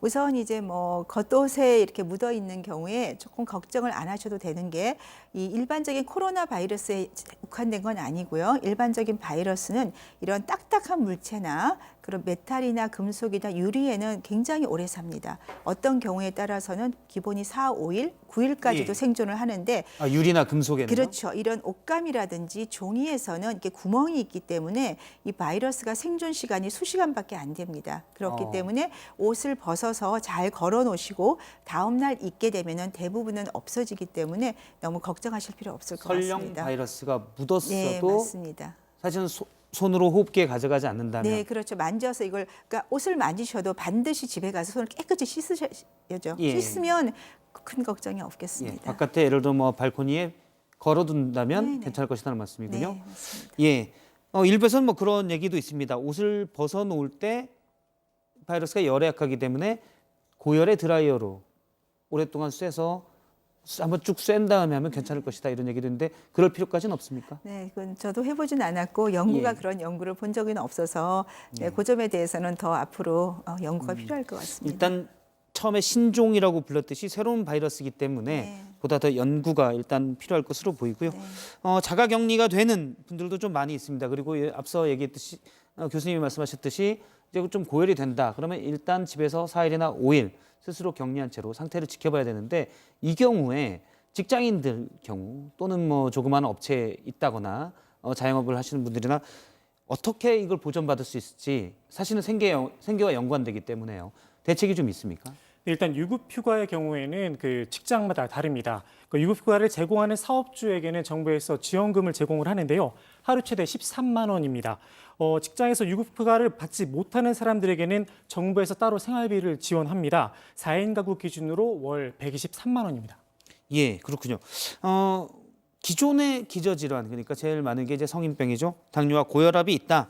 사실 주기적으로 병원에 가야 되는데 이런 분들은 왜냐하면 병원 자체가 감염력이 좀 취약한 분들이 많이 오시면서 거기에서 내가 건강한데 가서 사실은 감염될 수 있기 때문에 좀 이런 불안감이 있는데요. 어떻게 해야 되는지요? 감기 증상이 있으시면 건강하신 분은 저절로 좋아집니다. 굳이 병원에 가실 필요가 없고요.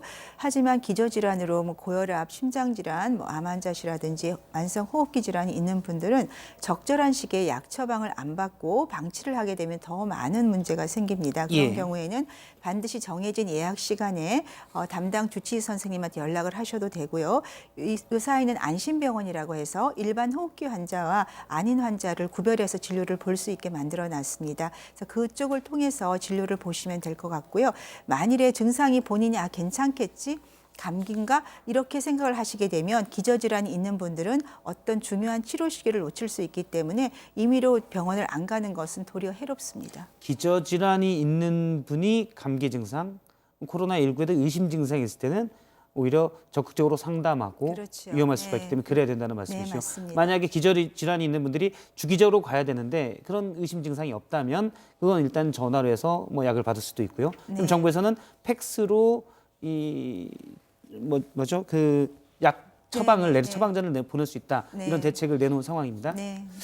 알겠습니다. 정부가 지금 심각 단계에서 각 개인, 각 국민들이 시민들이 어떻게 해야 될지 대국민 수칙을 발표를 했지요. 네, 잠깐 정부가- 소개를 해주시죠. 네, 오늘 개정된 국민 대응 수칙을 발표했는데요. 발열이나 호흡기 증상이 나타난 사람들 등교나 출근을 하지 말고 외출을 자제해야 하며 또 집에서 충분히 휴식을 취하면서 3, 4일간 경과를 관찰할 것을 권고한다라고 밝혔습니다. 38도 이상의 고열이 지속될 경우에는 이 선별 진료소를 찾으라고 이야기를 했고요. 또 임산부나 65세 이상의 고령자, 만성 질환자, 그러니까 고위험군에 대해서는 많은 사람들이 모이는 장소에 가지 마십시오. 그러니까 자제보다 조금 더 강한 수위의 표현을 써서 개정된 대응 수칙을 발표했습니다. 예, 특히 이제 사람들 많이 모이는 곳, 이왕이면 참석을 자제해달라 이렇게 얘기를 했는데 결혼식이나 상가 등 사실 우리 사회에서 어떻게 보면 꼭 참석하는 자리들이 있지 않습니까? 이런 경우는 어떻게 해야 되나요? 네, 말씀하신 것처럼 특히 우리나라 문화 특성상 장례식이나 결혼식 갈 일이 많은데 사람들이 아무래도 많이 모이게 돼 있습니다. 어제 정부에서 결혼식이나 장례식장에서 음식을 제공하지 말아달라 이렇게 권고를 했는데요. 음식을 함께 먹다 보면 전파될 가능성이 좀 있기 때문에 될 수 있으면 식사는 피하시는 게 좋을 것 같습니다. 예, 피치 못하게 아무래도 사회생활을 하다 보니 물론 안 가는 게 좋지만 갈 수밖에 없는 일들이 있습니다. 많은 사람들이 모이는. 예컨대 이제 결혼식이나 상가가 되겠지요.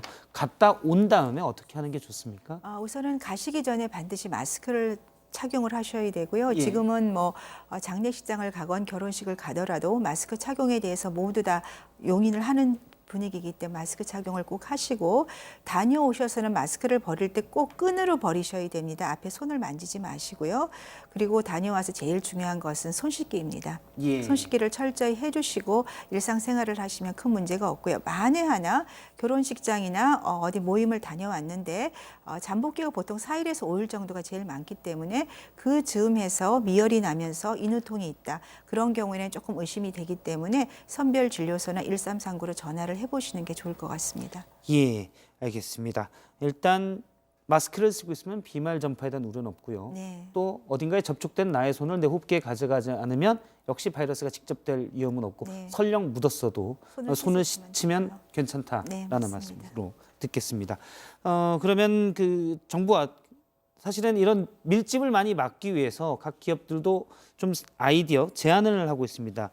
일단 먼저 이것부터 좀 알아볼게요. 국내 기업체들도 확진자가 나오고 오면 일단 폐쇄를 하고 있죠. 네, 그렇습니다. 오늘 LG전자의 경우에는요, 인천 사업장의 이 직원 가족에서 확진자가 나와서 이 해당 직원이 근무하던 연구동 오늘 하루 동안 문을 닫기로 했습니다. 이 해당 인천 사업장 자동차 부품 사업의 핵심 기지로 꼽히고요. 협력사 직원까지 포함해서 한 2,500명 정도가 근무를 하는 곳이라고 합니다.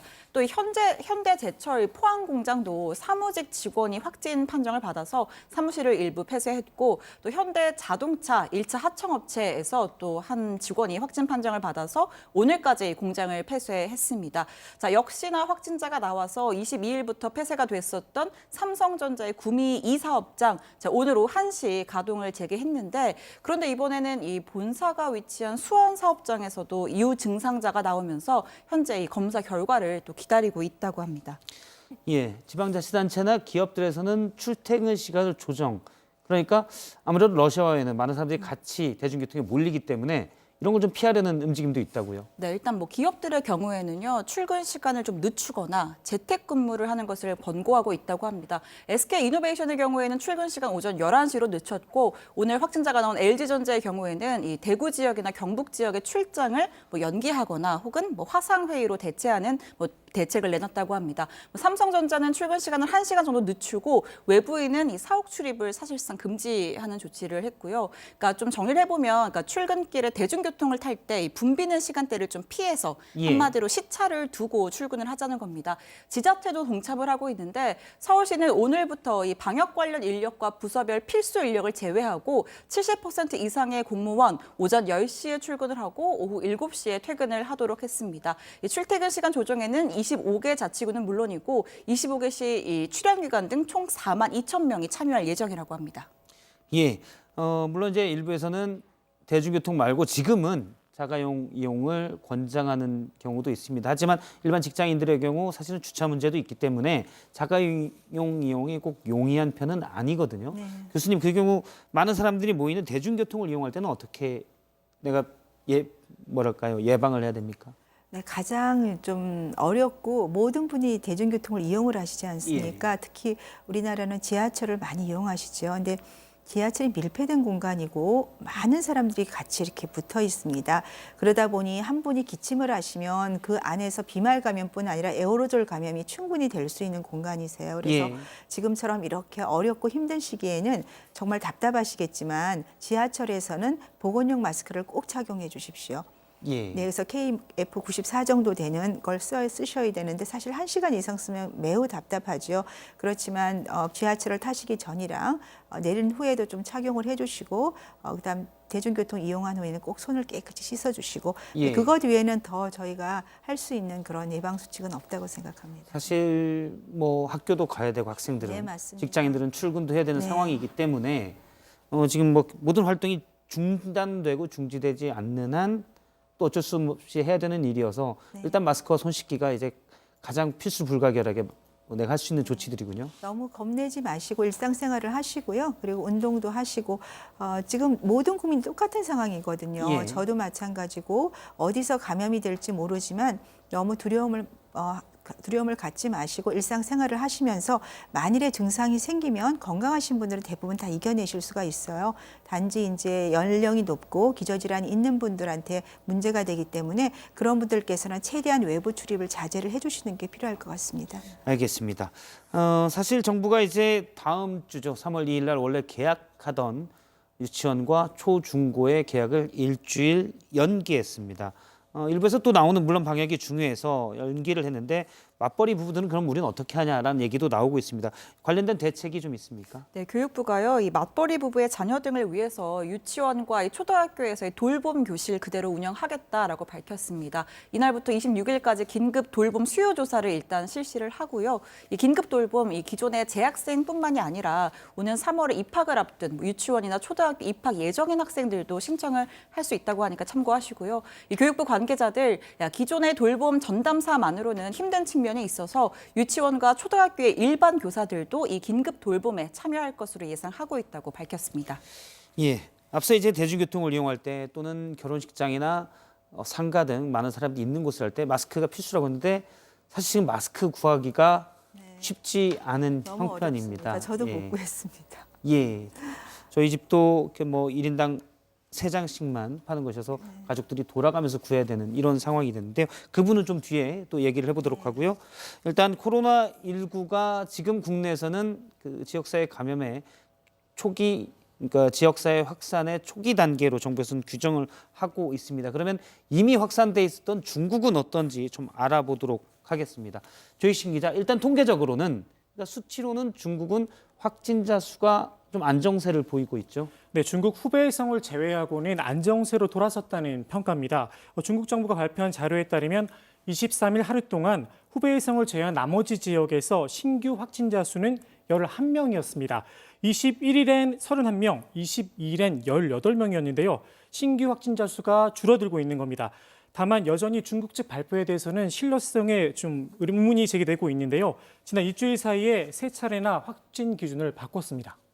예, 확진 기준을 좀 바꾸었다고 해도 후베이성 이외 지역에서 상당히 적은 수가 나온다면 이건 또 어떻게 해석이 될지 모르겠는데요. 교수님 보면 어떻습니까? 이게 뭐 통계 기준을 몇 번 바꿨습니다. 중국이 지금 늘렸다가 다시 줄인 건데 그렇게 하더라도 후베이성 이외 지역은 상당히 확진자 수가 적습니다. 이거는 바이러스의 특성상 오래되면 충분히 막을 수 있다 이렇게 봐야 됩니까? 아마 봉쇄 정책을 하고 이동을 제한하면서 조금 사람들 간의 감염이 줄어든 것 같고 예. 또 마스크 착용이나 개인 위생도 많이 교육이 된 것 같습니다. 그렇긴 하지만 초반에는 이제 확진 검사로 되는 사람만 확진자로 했다가 그다음 임상 증상이 있는 경우를 넣었다가 예. 다시 확진 검사를 하는 경우를 했기 때문에 말씀하신 대로 조금 통계가 너무 좀 부정확하거든요. 신뢰할 수 없는 통계다라는 지적이 많이 있습니다. 네, 그리고 중국 전역에서 너무 나온 숫자치고는 너무 작기 때문에 예. 그 점은 조금 저희가 더 관찰해야 되지 않을까 생각합니다. 알겠습니다. 일단 우한시가 있는 후베이성의 경우는 너무 많은 확진자가 한꺼번에 몰리면서 의료 시스템이 무너졌다라는 지적이 많이 나오고 있어서 현재로서는 뭐 일반적인 사례다라고 볼 수는 없을 것 같고요. 다른 지역에 봐서는 일단 확진자가 좀 줄고 있다고 급격히 줄 상황으로 중국 정부가 얘기를 했습니다. 그런데 중국 언론이 지금 우리나라의 확진자가 늘어나는 추세를 보고 한국의 대응 능력에 대해서 평가를 했다고요?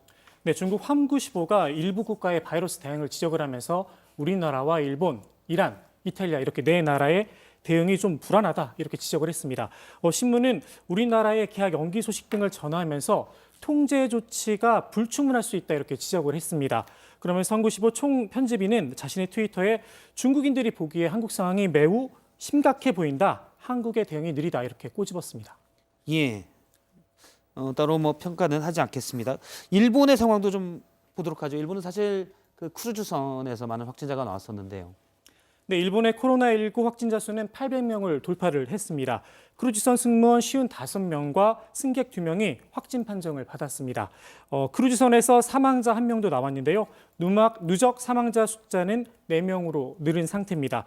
최근 확진자가 크게 늘어난 나라는 이탈리아인데 지난주 중순까지만 해도 3명에 불과했는데 지금은 확진자 숫자가 150명을 넘어섰습니다.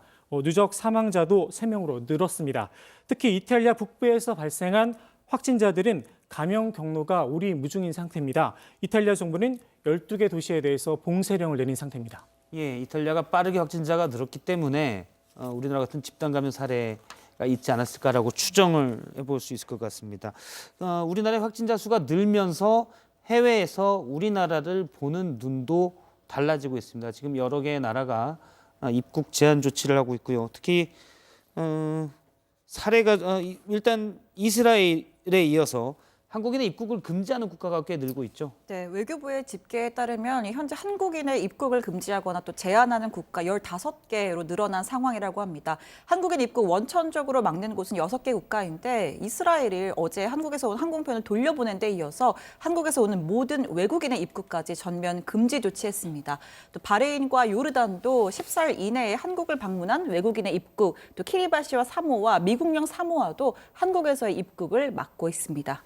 예, 지금 신혜원 기자가 얘기한 나라 중에는 없는 곳인데요. 모리셔스, 그러니까 아프리카 마다가스카르 옆쪽에 있는 섬나라라고 합니다. 저도 처음 들었는데 휴양지로 유명한 나라인데 우리나라 관광객들, 특히 신혼부부들을 입국 금지시키고 격리시켰다고요? 그렇습니다. 이게 아무래도 좀 휴양지로 유명한 곳이다 보니까 이 한국인 신혼부부 17쌍이 현재 그곳에 지금 여행을 떠난 상황인데 예. 공항에서 입국을 거부당하고 약 1시간 거리에 인근 병원으로 이송이 돼서 격리 중이라고 합니다. 예, 모리셔스는 공식적으로 입국 금지나 입국 제한 조치를 취하지 않았었잖아요. 네. 왜 이런 일이 생긴 건가요? 일단 뭐 외교부도 상황을 알아보는 중이다. 뭐 일단 유감을 표명했다라는 입장을 밝혔는데요. 현지에 있는 그 신혼부부들의 소식에 따르면 이 모리셔스에 도착한 여행객들 중에 일부가 감기 예. 증상을 좀 보여서 함께 입국하려던 한국인 여행객 전원이 입국을 보류당했다는 겁니다.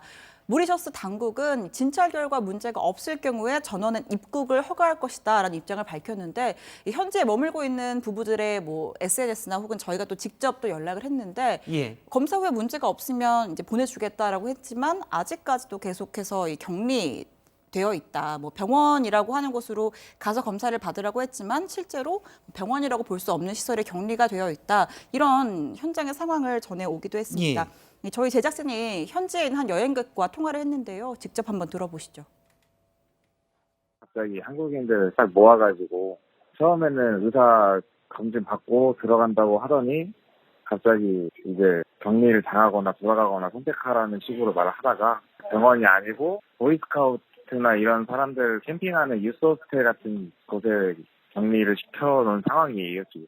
여권을 뺏어가서 안 준다든지, 짐도 못 찾게 하고, 막, 그냥 계속 무지개한 대기를 하라고 한다든지, 어제도 공항에서 안 나가면 경찰력을 동원해서 퇴거를 시키겠다는 식의 말도 들었거든요. 예, 지금 저희가 얘기를 들었었는데요. 혹시 뭐 현재 정부에 바라는 점 이런 부분도 얘기를 들었고요. 지금 상황을 보면 정부에서 사실은 모리셔스가 우리 국민들을 어떻게 보면 부당하게 지금 대우를 하고 있는 건데 앞서 사진에서 봤지만 의료시설이라고 볼 수도 없는 곳에 격리가 돼 있는 것 같습니다. 네, 공항에서 약 1시간 정도 차를 타고 이동을 예. 해서 거기서 뭐 검사 뭐 이런 걸 좀 받았다라고 얘기를 하고 있고 지금 현재 격리된 신혼부부 중에 임산부가 또 있는 것으로 알려져서 하루빨리 좀 이렇게 격리 조치가 해제되기를 좀 바라봐야 될 것 같습니다. 예, 부분도 이제 외교 당국에서 대응이 필요한 부분으로 보이고요. 국내 확산세에 대해서 좀 얘기를 더 나눠보도록 하겠습니다. 지금 대구 경북 지역은 뭐 지역사회 감염이 사실상 시작됐다라는 평가가 있고요. 다른 지역들, 지방들, 그러니까 대구 경북 이외 지역도 확진자가 조금씩 늘고 있죠. 네, 지금 뭐 안타까운 사실인데 전국 17개 시도에서 모두 확진자가 나온 상황입니다. 전국의 뭐 어느 곳에서도 뭐 완전히 안심할 수가 없는 상황이라고 하는데 현재로서는 일단 이 신천지 또 대구교회 관련 확진자가 전국적으로 좀 많죠. 전체 확진자 비율 중에서 약 75%를 차지하고 있고 나머지 확진자들이 전국 각지에서 나오고 있는 상황입니다. 예, 지금 이제 교수님께 좀 여쭤볼게요. 대구 경북이 일단 압도적으로 많고요. 네. 부산, 경남 등 다른 지역, 서울도 마찬가지고 확진자가 조금씩 늘고 있습니다. 이건 어떻게 규정을 해야 될까요? 우선은 대구 경북에서 31번 환자를 중심으로 역학조사를 하다 보니까 병원과 교회라는 특수 집단에서 많은 밀폐된 공간에서 환자가 폭발적으로 늘었는데 그건 31번 환자만이 문제가 아니고 아마 동시다발적으로 여러 명이 감염이 된 것 같습니다. 예. 그러면서 전방위적으로 감염이 늘은 것 같고요. 대구를 통해서 이제 외부로 전국 각지로 가신 분들이 본인이 증상이 생기니까 이제 검사를 해서 확진을 하신 거고 그 이외에도 이스라엘 다녀오신 분들 순례단이 또 지금 감염원을 모르는 상태에서 많이 나오고 계시고 부산에서도 온천교회를 통해서 또 많은 분들이 나오고 있고 예. 또 종로에서도 많이 나오고 있죠. 그 말은 전국 각지에서 산발적으로 아마 이런 상태가 나오실 수 있고요. 우선은 이제 대구 경북이 어느 정도 안정화가 되면 그다음에 다른 지역에서 이렇게 폭발적으로 나오는 환자들이 조금 줄어야지만 이 상태가 조금 호전이 되지 않을까 예. 기대를 할 것 같습니다. 앞서 이제 물론 중국의 통계를 믿을 수가 없기 때문에 저희가 그걸 기준으로 얘기할 수는 없지만 바이러스 호흡기내과 이제 교수님이시고 전문이시니까요. 바이러스의 특성상 어느 정도의 환자 수만 막아놓고 또 격리를 해두면 오래 지나면 사실 잠복기가 최대 2주기 때문에 오래 지나면 뭐 안정되거나 소멸되거나 이럴 수 있지 않겠습니까? 변곡점이 되는 시기는 언제라고 보십니까? 그거를 제가 예측을 하면 좀 좋겠는데 예, 조금 예. 예측은 어려울 것 같고요. 우선은 이 바이러스가 아직은 연구가 안 돼서 그런지 보통 바이러스는 따뜻해지면 많이 좀 없어지거든요. 일반적인 바이러스의 예, 경우요. 그렇죠. 근데 싱가포르 같이 중동 지역 같이 더운 나라에서도 많이 지금 발생을 하고 있기 예. 때문에 날씨가 따뜻해진다고 얘가 없어질 것 같지가 않습니다. 그래서 일부에서는 독감처럼 신종플루처럼 토착화돼서 매년 생길 거라 그 점에 대해서는 저도 조금 의심을 합니다. 가능성이 전혀 없지가 않기 때문에 그래서 변곡점을 지금 말하기는 굉장히 어렵고요. 여름이 온다고 해도 완전히 사멸할지는 조금 의문점이 드는 정도입니다. 예. 일부 이제 전문가들은 그렇기 때문에 지금은 봉쇄 전략보다는 앞서 있었던 백 교수님도 맞습니다. 마찬가지인데요. 네. 초기에 환자를 발견해서 빨리 치료시켜서 위험한 상태에 가지 않게 하는 게 급선무다. 네. 이렇게 얘기하는데 교수님도 동의하시는 네, 맞습니다. 지금은 완화 정책을 해야 되는데요. 우선은 이제 경증 환자하고 중증 환자를 분류를 해서 예. 경증 환자들은 어떻게 치료를 받고 중증 환자들은 어떻게 치료를 받는지를 이제 지침이 내려와야 되고요. 일반적인 경증 환자들은 집에서 대부분 치료를 할 수가 있지만 폐렴이 생기거나 할 때에는 이제 환자가 많이 발생을 합니다. 그 경우에 음압실 가지고는 전혀 할 수가 없어요. 너무 음압실이 모자라기 때문에 예. 그런 경우에는 병동이나 병원을 지정을 해주셔서 그쪽에서 이제 치료를 해야 되는데 문제는 국내에는 감염내과나 호흡기내과 의사가 그렇게 많지를 않습니다. 그래서 지금 대구 경북처럼 폭발적으로 환자가 증가를 하게 되면 그쪽으로 의료진이 이동을 하면 다른 지역에서는 의료진이 없게 돼요. 그래서 그런 예. 문제가 생기기 때문에 기존의 환자들도 있으니까요. 그렇죠. 예, 제일 중요한 거는 기본적으로 아주 초기 때 우리가 이 환자들을 감소시킬 수 있는 방법이 중요한데 그러기 위해서는 지역사회 감염을 전파를 예방하고 개인 위생이 중요하지만 치료 약제 그러니까 예. 독감 때 쓰는 그런 약제가 있으면 가장 효과적인 이미 지역사회 전파라고 하는 건 누구나 감염이 될 수 있고 그렇다면 초기에만 잘 조절을 해주면 중증으로 안 가면 치사율이 굉장히 낮아지거든요. 그래서 국내에도 빨리 약제를 도입을 하는 것이 중요하다고 생각합니다. 일부 지역에서는 이제 일부 국가에서는 에볼라 치료제나 또는 그 에이즈 치료제를 네. 투여했을 때 효과가 좋다 네. 이런 얘기가 나오고 있거든요. 네, 근데 일각에서는 또 바이러스에 대한 게 사실은 근본적인 치료약이 있을 수가 없다. 증상을 완화시키는 것뿐이다. 이런 얘기도 있고요. 어떻게 봐야 됩니까? 네, 그러니까 원래 바이러스는 그냥 저절로 좋아지죠. 대부분 인체 예. 면역으로. 하지만 독감이라든지 이런 경우에는 좀 특수합니다. 굉장히 그 독성이 강하기 때문에 일반적으로도 고생을 하지만 어떤 고령이라든지 기저질환 환자는 독감 말고 폐렴으로 많이 오세요. 그러니까 그럴 때 저희가 타미플루 같은 약으로 바이러스 증식을 감소시키듯이 이 코로나19도 초기에는 대부분 괜찮고 건강한 분은 괜찮지만 기저질환 고령자는 폐렴으로 폐혈증으로 지금 사망하는 케이스가 많이 나오고 예. 있지 않습니까? 그렇기 때문에 초기에 그 바이러스 증식을 사멸할 수 있는 항바이러스제 개발은 전 필요하다고 생각합니다. 예, 지금 일부 국가에서 뭐 여러 실험들, 동물에 대한 임상 실험도 있다고 하는데요. 이런 바이러스에 대한 치료제, 뭐 근본적인 치료제는 안 되겠지만 네. 완화시키고 악화되는 걸 막는 네, 이런 맞습니다. 치료제 개발은 뭐 통상 언제 지금 가능한가요? WHO 보고에는 중국에서 임상시험을 하고 있고 한 3주 이내에 우리가 쓸 수 있다고 합니다. 그래서 만약 임상시험이 통과가 되고 안정성이 어느 정도 보장이 되면 국내에도 빨리 도입해서 쓸 수 있지 않을까 기대하고 있습니다. 보통 치료제의 경우, 약제의 경우 뭐 임상 실험을 3번, 3상까지 통과를 해야 된다고 하는데 네. 이런 경우는 비상시기 때문에 맞습니다. 빨리 사용할 수가 있는 건가요? 네, 그 에이즈 치료제는 이미 다 검증이 된 약이고 에볼라 치료제도 이미 조금 사용을 했거든요. 임상시험을 했기 때문에 지금 아마 임상시험이 도입이 되면 조금 더 응급으로 해서 사용을 할 수 있지 않을까 생각합니다. 일부에서는 이런 얘기도 나오는데요. 기존에 그러니까 신종플루가 있었을 때요. 그때도 심각 단계로 대응을 했었는데 당시에 이제 타미플루를 사용했지 않습니까? 네, 네. 같은 이제 물론 바이러스 계열이면 혹시 그런 부분은 되는지 이런 얘기도 있는데 그거는 전혀 관련이 없나요? 네, 초반에는 타미플루를 좀 사용을 했습니다. 이 병에. 그런데 타미플루의 그 독감의 플루의 그런 특징과 코로나19는 조금 다르다고 합니다. 그래서 코로나19에 더 효과적인 약은 지금 말씀드린 렘데시비르 같은 그런 에볼라 치료제가 더 효과적이라는 연구가 있습니다. 이것도 결국은 신종이기 때문에 우리가 대응이 늦어지고 위험해 보이지만 다른 바이러스와 마찬가지로 사실은 그 기저질환이 심한 환자나 환경이 나빴던 분들을 제하면 아주 위험한 그런 질병은 아니기 때문에 대응할 수 있다는 말씀이시군요. 그러니까 중증 환자를 어떻게든 줄이는 것이 가장 중요하기 때문에 초기 단계에서 치료를 하는 것이 매우 중요한 질환이라고 생각합니다. 일단 그러면 그 치료약이 나오고 백신이 개발될 때까지 얼마나 우리가 확산을 막느냐 이게 문제일 텐데요. 앞서 얘기하신 부분 중요한 것 같습니다. 중증으로 발전되지 않기 위해서 막는 부분.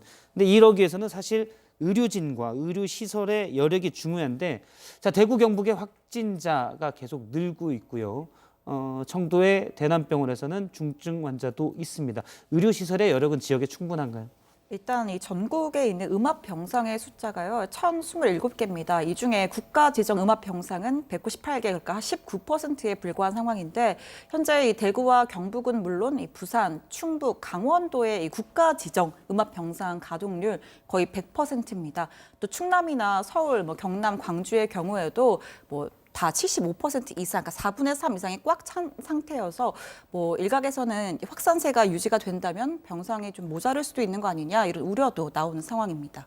일단 정부는 경증 환자 그러니까 증상이 좀 약한 환자들의 경우는 일반 병실을 같이 이용할 수 있게 한다 이런 얘기도 나오고 있던데요. 네, 그러니까 중증도에 따라서요, 음압병실이나 아니면 일반 격리병실에서 치료를 받을 수 있도록 할 계획이라고 밝혔습니다.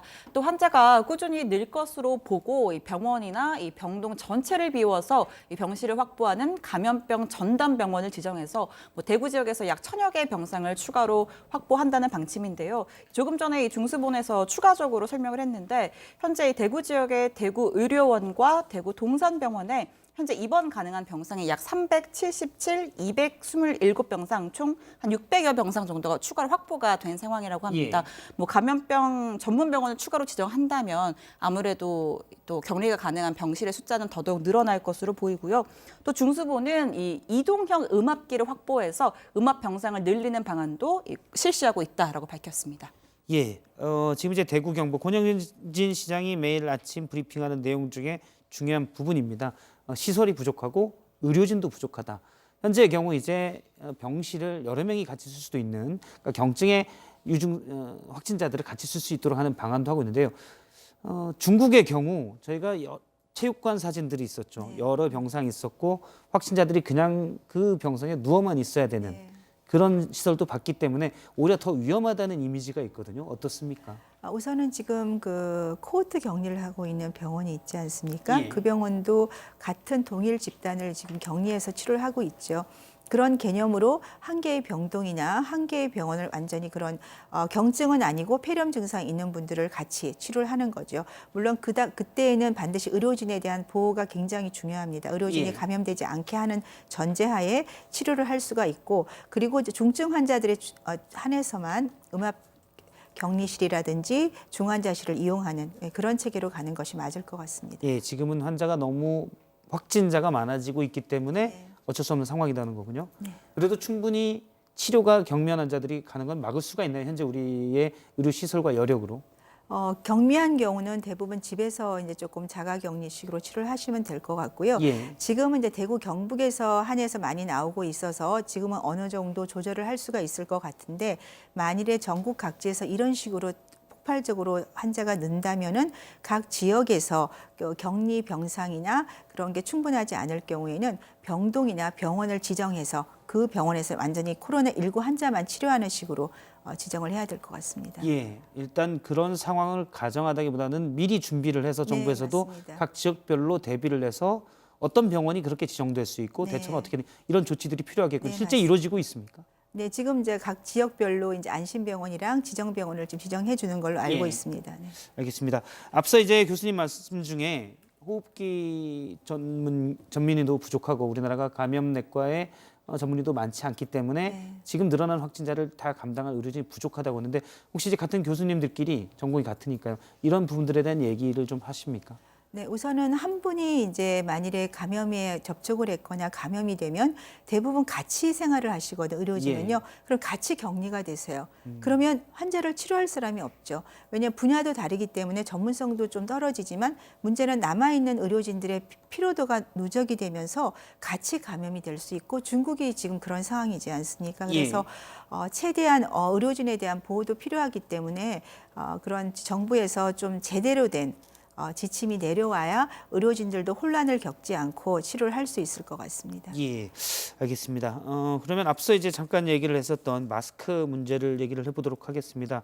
원래 그러니까 31번 확진자로부터 많은 31번 확진자가 연관된 많은 확진자가 나오기 전에는 약간 사람들이 경계심을 낮췄던 것도 사실이거든요. 마스크를 썼던 사람도 좀 줄어들었고요.